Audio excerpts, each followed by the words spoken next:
And in college, like they always ask you, what is your philosophy of education? And I think very early on, I realized I'm not training professional musicians. I never wanted to train professional musicians. I wanted to give my kids skills that would always benefit them for as long as they live, as long as they're learning, which I hope is forever. The skills that I teach them will follow them forever. And I think those things have always guided the way that I teach. I also really love learning from my students. I learned very long ago you can learn from anybody, and anybody, everybody has something to share. You can learn from a third grader. They can teach you something. It doesn't matter who they are, where they're coming from. There will be something they can teach you about how you're doing things, how you can do them better, and just about life in general. So, yeah, I always think of me as a partnership with my students, not me as the teacher over them. Welcome to Pass the Baton, empowering students in music education.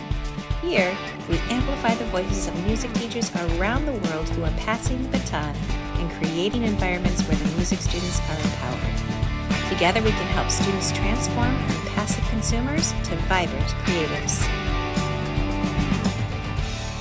Welcome back to the Pass the Baton podcast. I'm Catherine Finch. And I'm Teresa Hoover. We're glad that you're joining us again today. Catherine, today was one of those moments where, sometimes you read somebody's work and you interact with them on email and you're just not sure. Yeah. You're not sure who you're going to meet. And then we met Meagan and I went, oh my goodness, she's amazing. Yes. It was just so exciting that to hear her talk through, just how she thinks about music education and how she thinks of her role in the classroom, and then how that has just really transformed a lot of the things that she's done with her students. Yeah.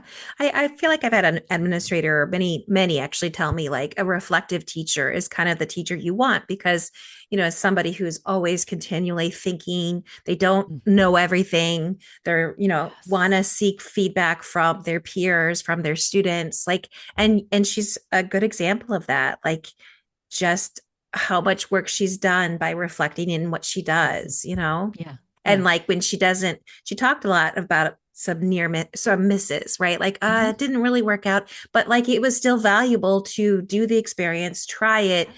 And the next time it's just a little bit better, or it's a little bit different, or, and that's how you grow, right? And she also wasn't afraid to listen to her students. Correct. Right? Yeah. And I think that's just another big part. It's one thing for us to reflect on our own practice, but then to also ask the students to reflect and to listen and really be open to hearing what they have to say. Yes. So not only I feel like the ideas she provided were very actionable, but just her way of being and her way of thinking about all of this was something that we should all really strive for.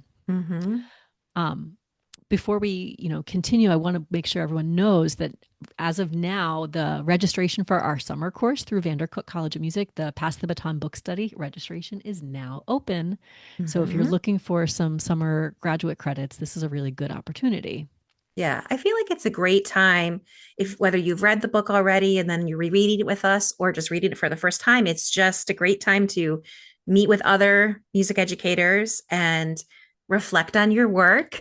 Yes. and also you're not in the middle of school. So you have time to kind of reflect, how am I going to kind of program out my year? Or I don't program's the right word, but like, plan out my year. Yeah. Where might I try some things and make some shifts without the feeling of, but I have to have a lesson plan next week. Like, no. Yeah. The idea is that anything that you're creating during the course, you're going to be able to use during the school year, but doing it in the summer like this just gives you that time and space to think through it. So it's like you said, not like, but I have to teach this tomorrow. Right. Nope. You don't need to teach it till September. You got lots of time. So. And the added bonus too of having conversations with other people about how they're going to do things. And again, that feedback from other people or learning what somebody else is doing might influence your work too. So it's kind of nice just to get more ideas, more feedback from others of what they think, how things are going. Yep. So I'll put a link in the show notes for anyone who wants to learn more about that course, register, or you can always just send us an email if you have questions as well. Before we get to today's interview, if you're ready to make powerful shifts towards student-centered teaching, explore the Pass the Baton Coffee Club. Members get an exclusive deeper dive audio extra and a Reflect and Act PDF download after every episode, plus access to our full resource library. For more personal support, our premium tier offers direct access to Catherine and Teresa in a private Voxer group. Visit buymeacoffee.com/passthebaton to learn more and join.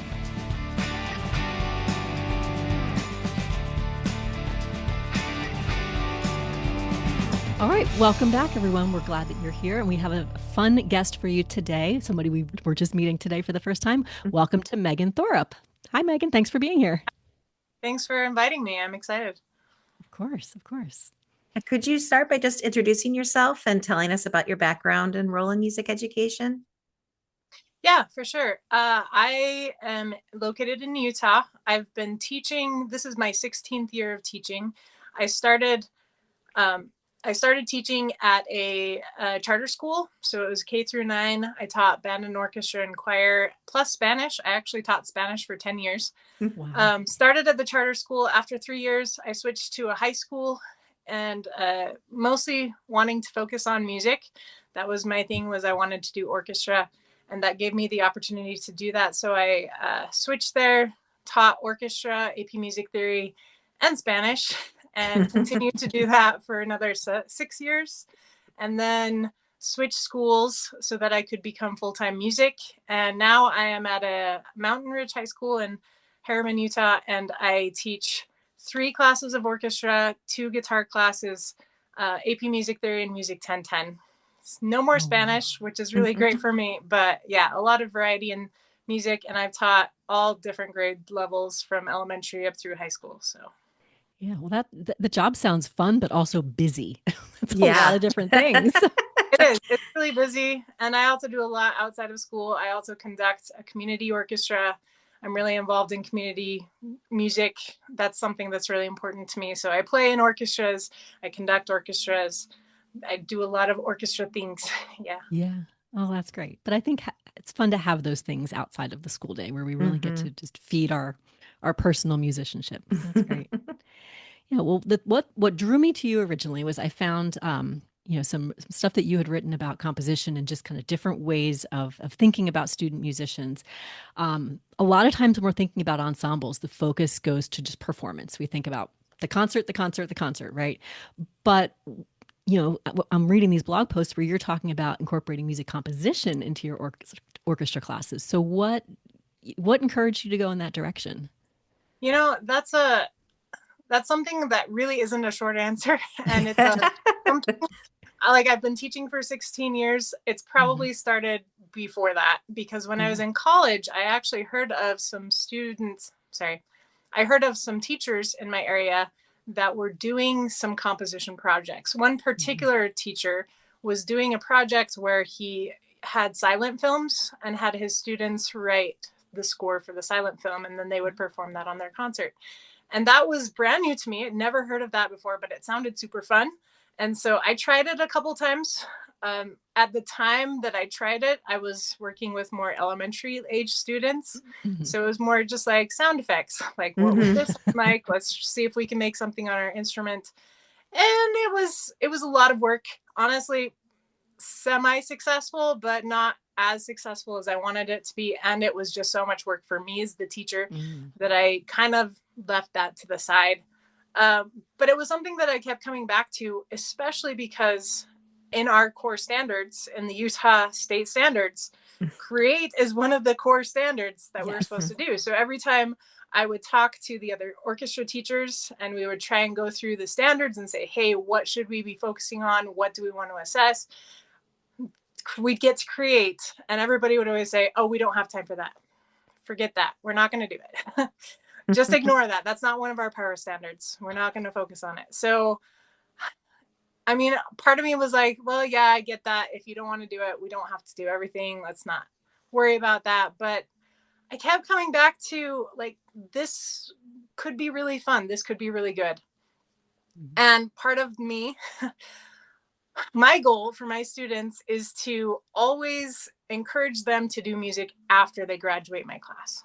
I don't want them to stop when they graduate high school. I want them to continue to play and continue to make music in whatever way they feel is most valuable to them.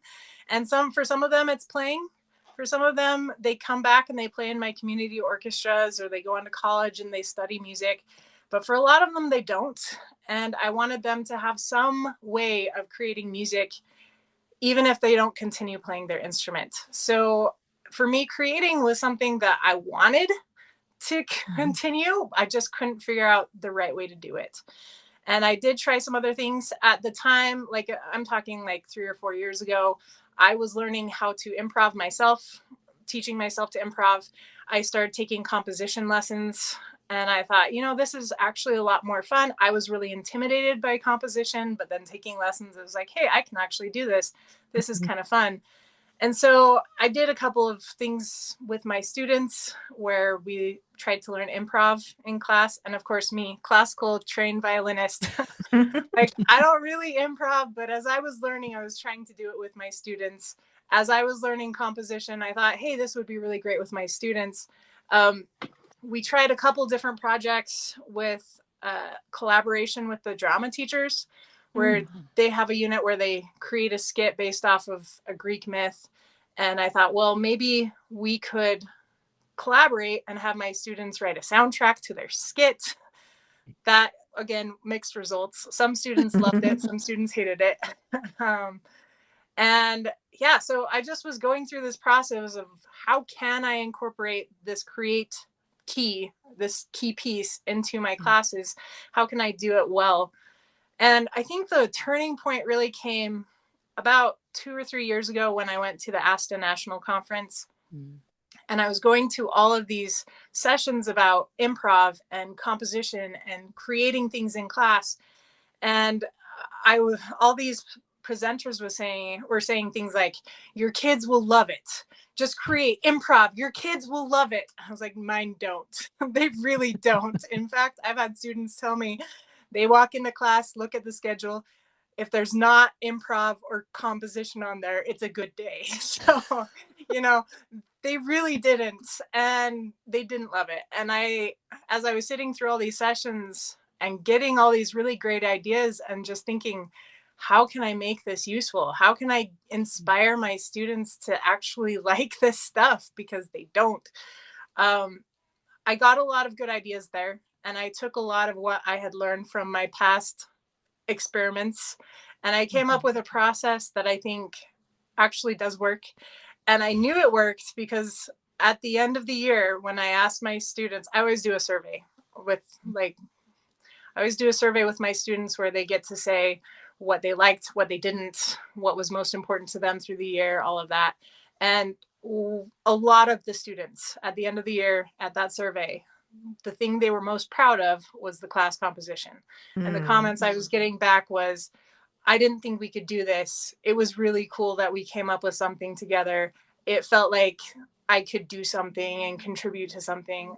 It was just all these positive comments where it didn't feel like I was pulling them through this and like forcing them to create, but it was something that they took ownership of and really enjoyed. And it was one of the things they were most proud of through the year.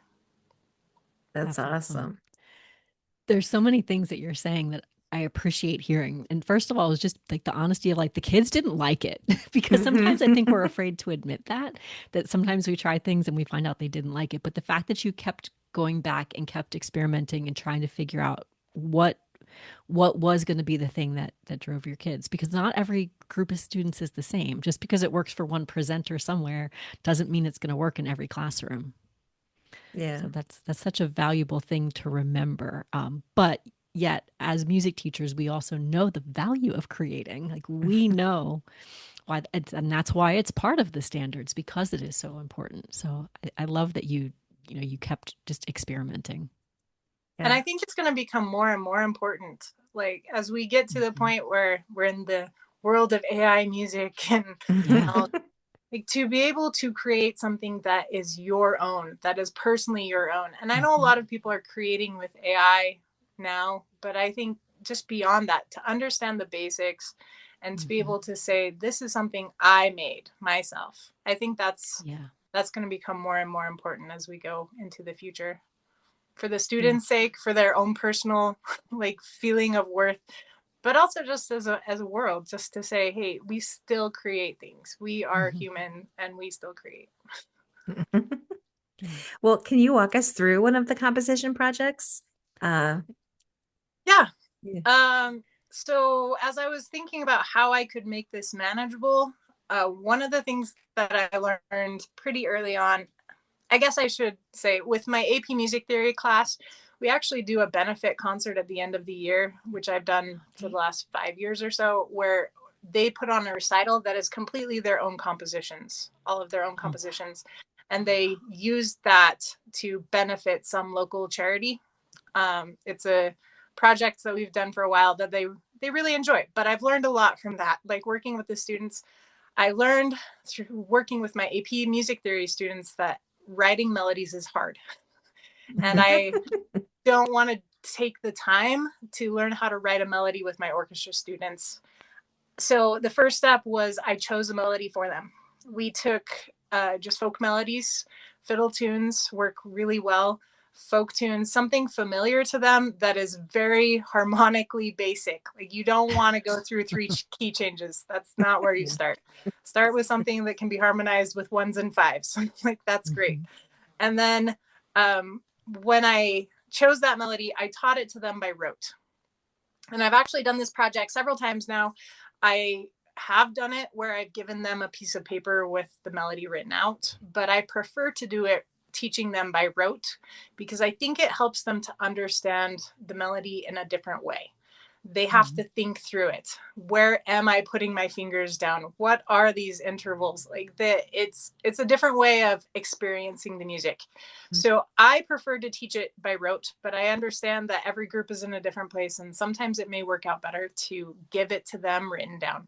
But we learn the melody first, and as we learn the melody, we talk about the form. So we say, okay, where does it repeat? We learn these two measures, just play them again. Okay, now we did the A section. Where's the B section? This is the B section. How is it contrasting from the A section? What is our home bass note? What's our tonic? What is the tonic? How do we know? So we're learning all of these theory concepts as we are learning the melody by rote. Once I have the melody down with the group, which usually doesn't take very long, we can learn it in 1 or 2 class periods. And I'm not spending the whole class period on this at all. No, this Mm-hmm. whole thing I would take maybe 15 to 20 minutes per class period. And my class periods are an hour and a half long. So it wasn't by any means the whole class period. And that we were working on other things as well. We were learning other songs at the same time.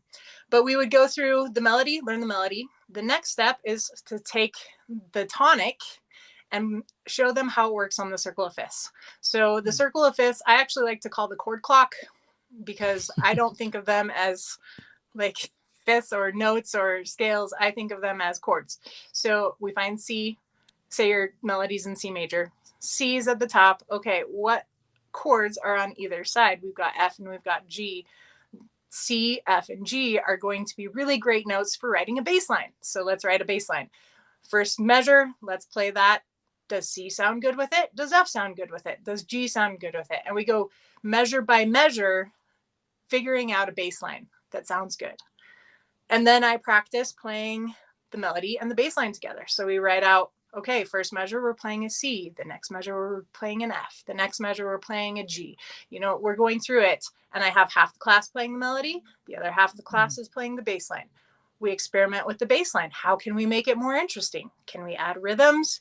Can we add like rests to add that? Can we copy the rhythm in the melody? Do we want to do a contrasting rhythm to the melody? At that point, we start building chords. I teach them about triads. Like, okay, C's are going to be our root. How do we build a triad over that? What can we do with the triad now? How can we make this into an interesting accompaniment? We can do arpeggios, we can do boom chucks, we can do all sorts of different accompaniment patterns. Do we want an accompaniment all the time? Maybe sometimes we don't want an accompaniment and we want the melody in unison. What are all the different ways we can arrange this? So after we go through that all as a class and talk about the possibilities. At that point, I hand it over to them and I break them into smaller groups. I found that you really don't want a group bigger than about 4 people. 4 to 5 people is like the max. If you can get smaller groups, even better. But, you know, if you have a large group, you probably can't go too small. But then I give them, so in their small group, I tell them they need to arrange a verse, however they want to do it. Who's going to get the melody? Is it going to be the violins or the cellos or the basses? How are you going to accompany it? Are you going to use pizzicato? They make all those choices and they come up with an arrangement. And again, all of this is done by ear. They don't really write anything down until, well, at that point they can write things down if you want. Again, it's what you are trying to learn. If you're trying to teach them notation, this is a great way to say, hey, now you're going to write that down. But then they come back to the class, they play their arrangement for the class, and then they teach the class the arrangement of their verse. And then we put it all together. We might need to come up with some transitions to get from verse to verse. We talk about how to do transitions, maybe put in a couple bars of boom chucks, or maybe we need to do like some rhythmic thing that's going to get us into the next verse. But at the end, they've learned it all by ear. We put it all together and they just go for it. And I have gotten some really crazy things. It really depends on the class and who's in there, but like we did an Old Dan Tucker arrangement where I had a kid who played the piano and decided he wanted to put it into minor. He already had some of the theory knowledge behind it, and he was like, this verse is going to be minor with big arpeggios in the piano and whatever. And then this other girl is like, and I could start singing the Phantom of the Opera theme over the top of it. And I'm like, it actually works out really well. Super funny and silly. I never would have come up with that on my own, but they did, and it was fun. Oh my gosh. Yeah. I mean, I think when you first talked about it, it made me think like everybody was going to kind of be making decisions together. And while there is some of that, I love that they got to break up into smaller groups and then got to really kind of be hands-on with making decisions. Because then I feel like that's just, I don't know, there's just so much joy in that to really kind of get your hands dirty with the creating. So that's awesome. Yeah.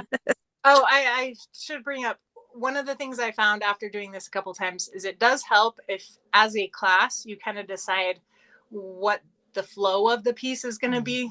Like, do you want to have high energy at the beginning, something a little lower energy? Like, is it going to crescendo? Is it going to, like, to kind of decide that before you send everybody out into groups, just so that they have an idea of where they should be taking their verse. Like, otherwise you may end up with very hard verses to put together. It's give them a little bit of guidance does help. Yeah. No, that makes sense. And it just sounds like it's such a neat opportunity for them to have that scaffold experience, like where you're setting them up for success, but yet that they can still take the freedom to see where they want to go. So I imagine some groups probably keep things relatively simple, where other groups might go far beyond what you ever imagined. Absolutely, for sure. Yeah, I had some groups that were very, very simple. It was basically what we did in class as the experiments is what they ended up with. Violins had the melody, cellos and basses had the bass line, seconds and the violas were just doing like pizzicato boom chucks or something, you know, very, very simple. And then other people, of course, took it way, way farther. And it does depend on the class. And I learned that you just take what they give you and you make such a big deal out of it. Like, whoa, that's so great. That's amazing. You could come up with this. It already sounds so good. Way to go. Yeah, that's exactly it. And then the fact that they get to teach their peers. So again, regardless of the simplicity or the complexity of it, they're taking that kind of ownership to say, okay, here's what we want you to do. And that's such a powerful thing as well. They must just have fun with it. They really did. That was something, along those lines. I had one girl in particular who is not the strongest musician. She's not the strongest academically in general.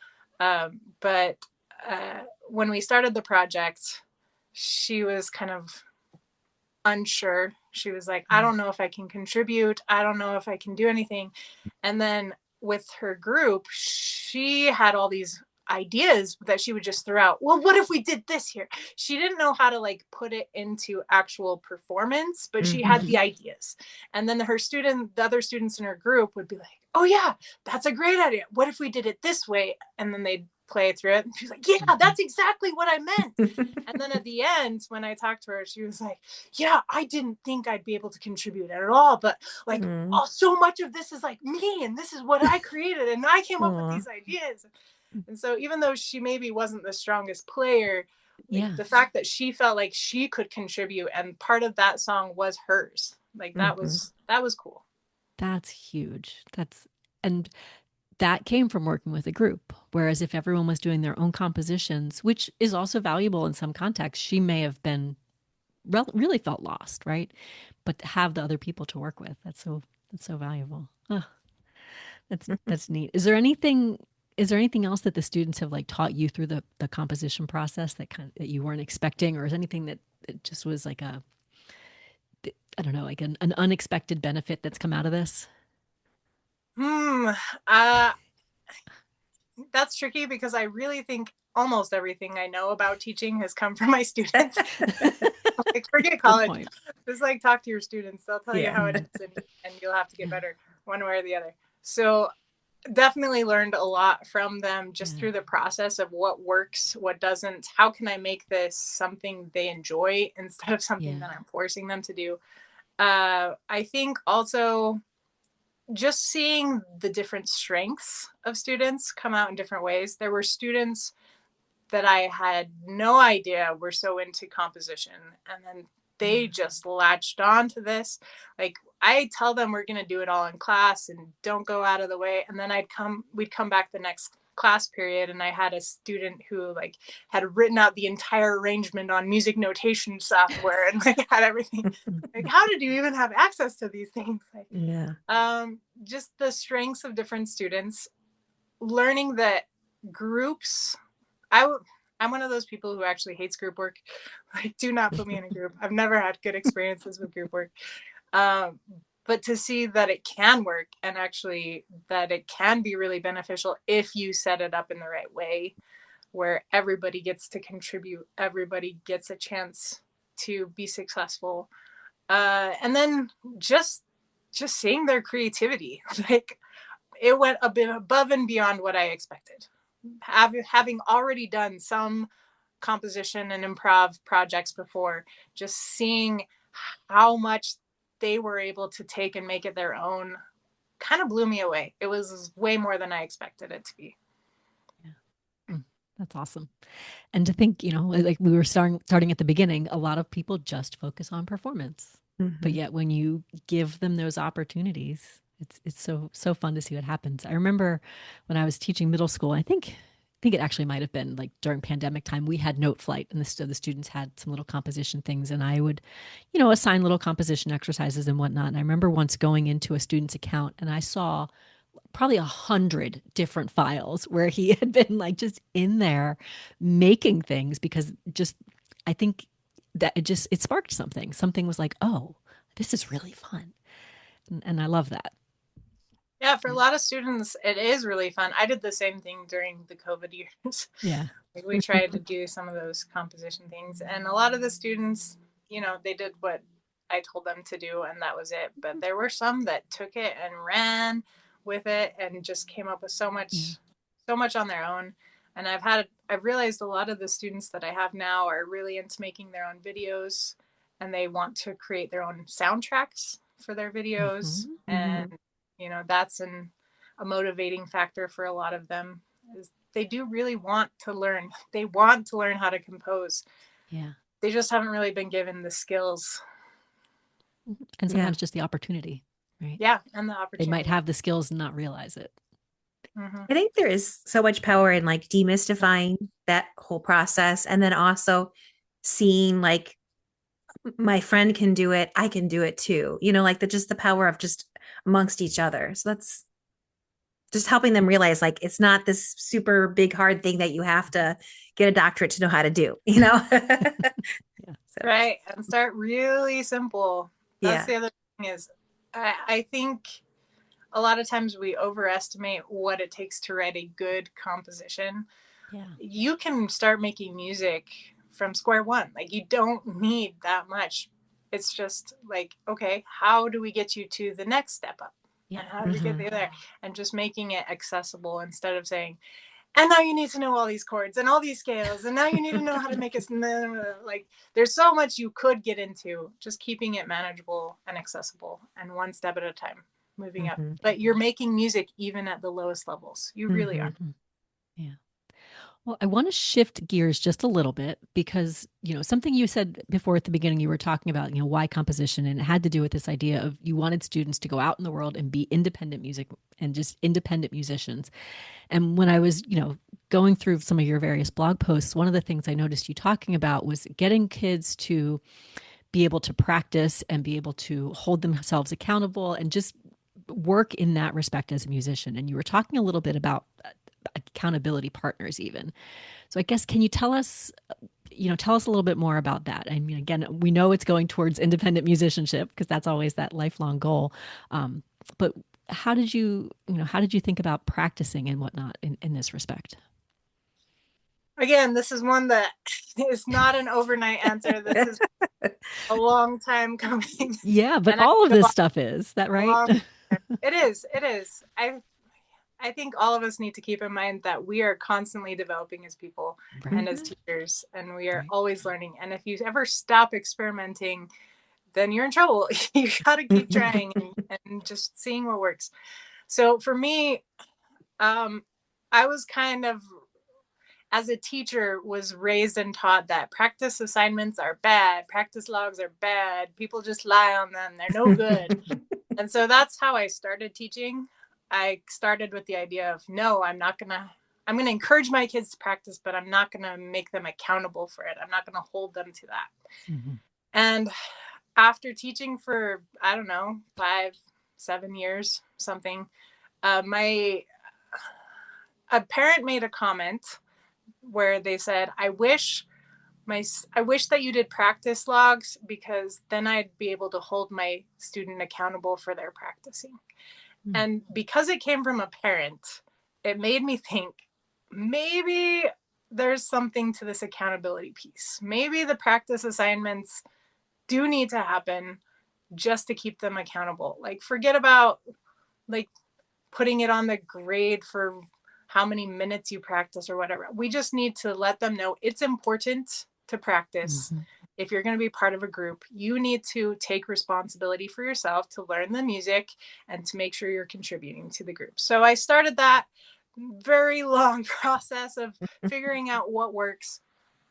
I got into a lot of different books like The Talent Code and Atomic Habits, and all Mhm. the famous ones a lot Yeah. of people know about. But if you don't, you should read them. Talent Code really blew my mind, changed my life.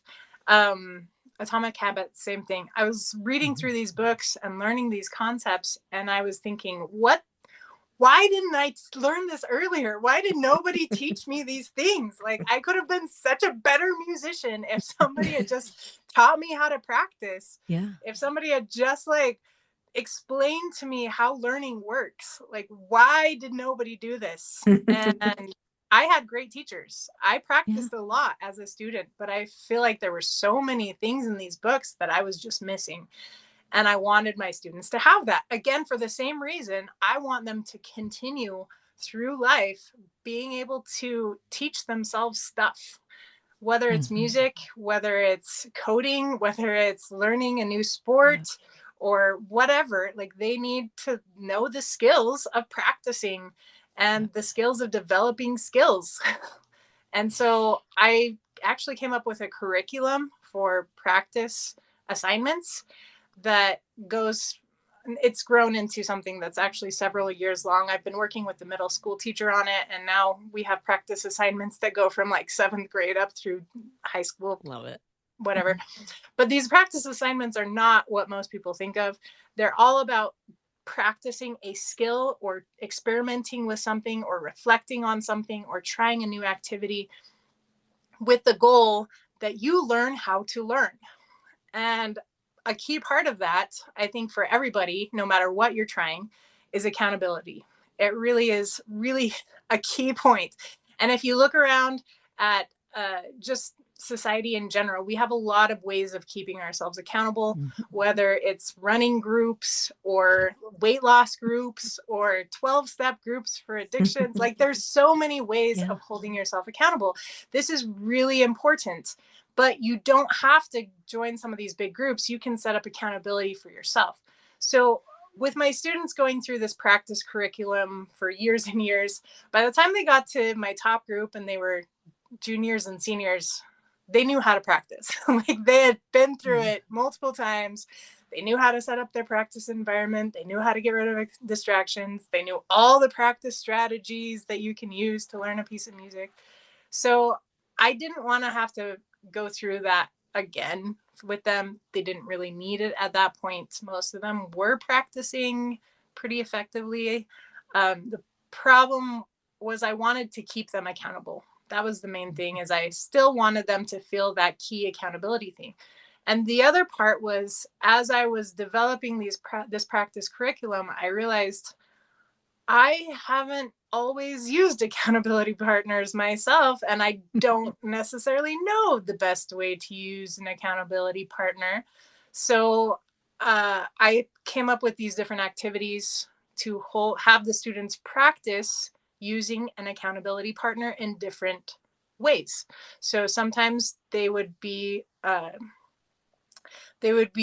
partnered up with somebody in their section. Sometimes they would be partnered up with a small group or somebody else in the class that wasn't in their section. Sometimes it was like their whole section. But what we would do is every day at the beginning of class, I would put up a question on the board and they would discuss it with their accountability partner. Sometimes it was like, what motivates you? What do you do when you're not motivated? How do you make yourself do it anyway? What practice strategies did you use in your practice this week? What parts of music are the hardest for you? Sometimes we would do little activities where they would have to pass off a piece of music to their partner, or they would have to play with their partner for some other partnership so that they're passing off to somebody else, another accountability partnership in the class. Sometimes they would practice together. So I would give them 5 or 10 minutes to work through a section of music together. But it changed throughout the year. And the whole idea was I needed to figure out what worked and they needed to figure out what worked. So I got to see the problems and the successes. And then they also get to see what works for them. What do they like? And in the future, if they do run into a situation where they need some accountability, they know what works for them and what they could set up for themselves. Yeah. Yeah. Oh, go ahead, Catherine. Well, I just almost gonna say like that kind of just sounds like a happy accident. I don't know if that's the right word, but like, in the sense that they now know, right? So they try all these different things because not one thing is going to be the perfect thing for somebody else. So, just the idea of here are lots of ways to do it and make, and have time to discuss through which is the one that really works for you. That's cool. Yeah. What was the students' reactions to this? Like, how do they feel about it? How did they interpret it? What kind of success did they notice? Overall, I got pretty good feedback from the students. They liked having an accountability partner. They enjoyed working together. They especially liked practicing together. And I was surprised, actually, the students who were older and more experienced enjoyed practicing together more than students who were younger and not as experienced, which kind of surprised me. I kind of thought it would be the opposite. Yeah. But that's not what I found out. The discussion questions were not as helpful as I wanted them to be, but I think part of that is because we had already discussed it at length as a class over the course of the several years that we had been doing these practice assignments. So at some point the students are just like, oh yeah, this is the answer. We've already talked about this. So there was some of that too. They definitely saw value in different types of accountability partners. So sometimes they really did like working with someone in their section. Sometimes they really enjoyed getting to know people outside of their section. There were some students who did a lot better with somebody they knew. So when they got to choose their own accountability partner, that was more helpful for them. For some of them, they preferred having someone they didn't know as well. Like it worked better for them to not be as close with their accountability partner. That was better. So yeah, we learned a lot. Definitely something that I continue to tweak. Mhm. Not, it wasn't perfect, but it was useful. It was beneficial, I think. Yeah. I mean, I think we've all been there when we're like, okay, they're not practicing. How do I make them practice? Right. And then you think about, well, what's the value of just making them practice, right? Of setting the timer for 15 minutes and what, but then the way you're describing it is they're truly having to think through it. And they're having to think through what they did, how it worked. And I think that's where the benefit comes. Because when they're just putting down, oh, I did 15 minutes a day, check, check, check, check, check, what is that? You could do 15 minutes of nothing, or you could have 15 really meaningful minutes. And I think that's where I see such a benefit to what you're describing. Yeah, and that's exactly what I was thinking as I developed this curriculum and these assignments. Is I was seeing kids who came back and were telling me they were practicing 2 or 3 hours a week and made zero progress. Right. And I was like, okay, something's wrong here. Either you're not practicing or you're not practicing correctly. And Yeah. I cannot control whether you're practicing or not, but I can control whether you know how to practice or not. That's something I can control. Yeah. I think that's big. I think something between both of these topics that we've talked about is like this idea that you've really thought through for a long period of time. What works, what's not working, how do I get it to where I want it to be? And I don't know the answers, and I'm going to kind of keep trying until I figure out a way that kids respond positively. Could you describe like maybe how you think of your teaching role back in the beginning to now?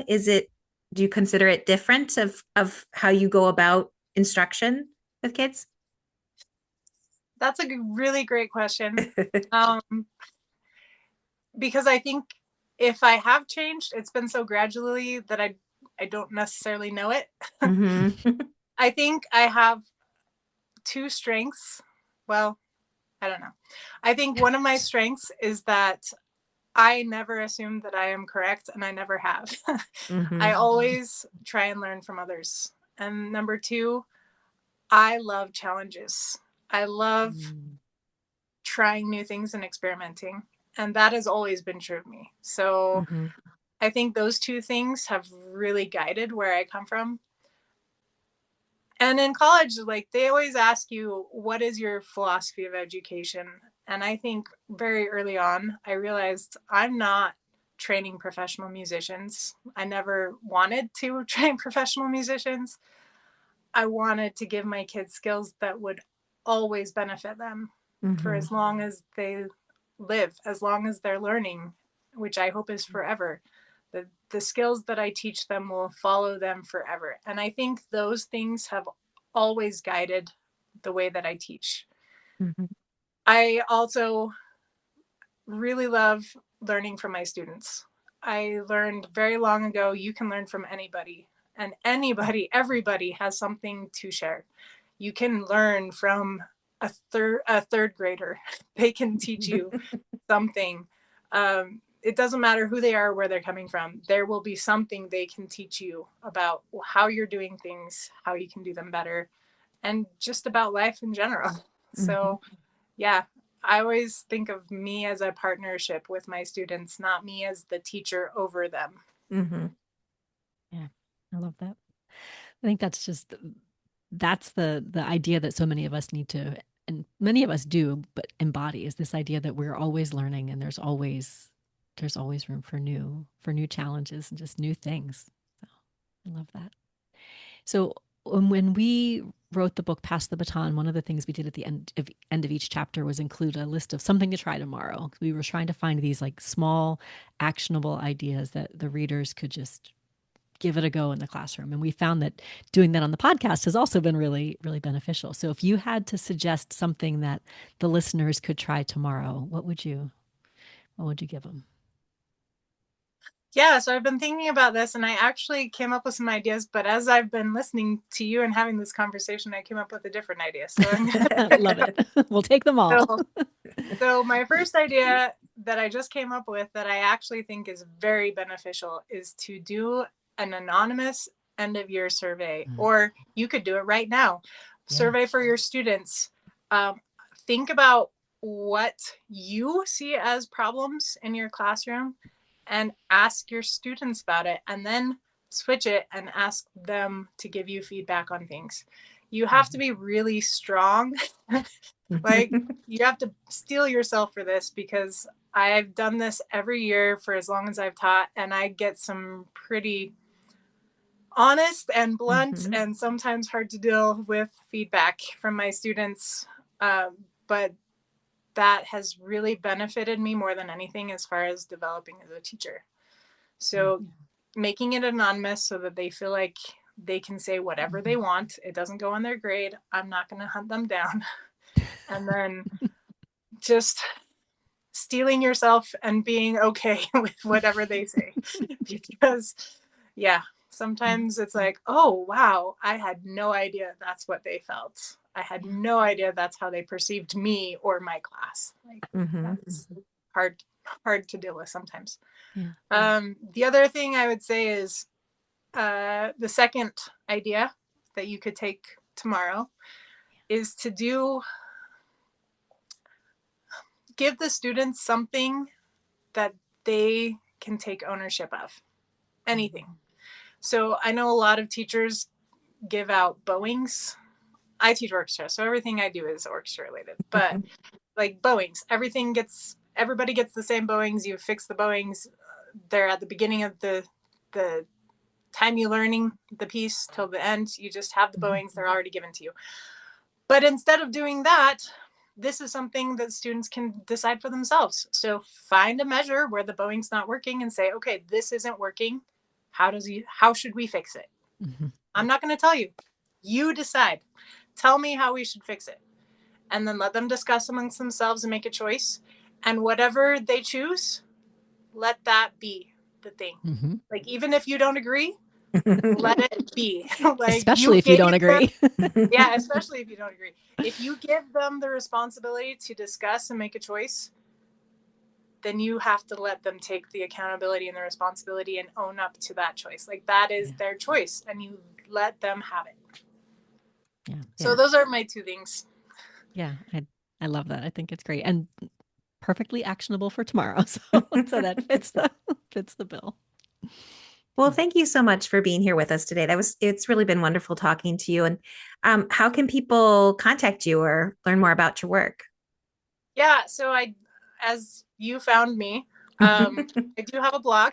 So the blog is happyteachinglife.com, and I post on there kind of sporadically. It kind of depends on what I'm feeling at the moment. I try and be regular, but I actually haven't posted for a while. But I try and continuously post ideas there, and I think a lot of the articles are still actionable. I actually go back and read my own articles, my own posts, just to remind myself of things. And so that's definitely a place you can find me. I also, like I said, I was taking composition lessons. I am now a published composer. You can find my music on JW Pepper. I've gotten 2 pieces out, and I've got a 3rd one coming out this year. So that's something awesome. else too. Congratulations. Thank you. Are they pieces for orchestra? Yeah. So they're like high school level orchestra, string orchestra pieces. Awesome. So, and one of them even has an improv section. So. Oh, okay. That makes me extra happy, and I'll tell you why. For anybody who hasn't listened to episode, was it 109? Is that right, Catherine? I think so. We just talked about music that repertoire that incorporates those kind of elements already in it. So I will add that to the list. So that one isn't out yet, but it should be out later this year, maybe in a few months. It's called Lister and Hop Blues, and it's a blues for string orchestra, and it has an improv section that you can teach your kids how to improv with the blues scale. Yeah. Nice. Because we need more of that. We really do. Okay, good. Well, as soon as it comes out, I'll make sure I've been keeping a list of anything we can find that has improv or composition opportunities, anything for the students to be creating. So love it. We'll put links to all of that stuff. This is great. Great. Yeah. Well, thank you again so much for giving up your time and for sharing all of these things. I feel like everything that you talked about was so practical and described in a way that people can really, put it to use. And I appreciate that. Thank you. Thanks for talking. I always enjoy talking about this stuff, so I appreciate the opportunity. Yes, absolutely.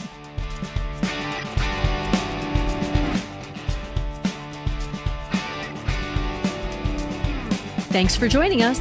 If you have found value in our conversation, please hit that like button, subscribe to our podcast, and leave a review. Your feedback means the world to us and helps us grow our community of passionate music educators.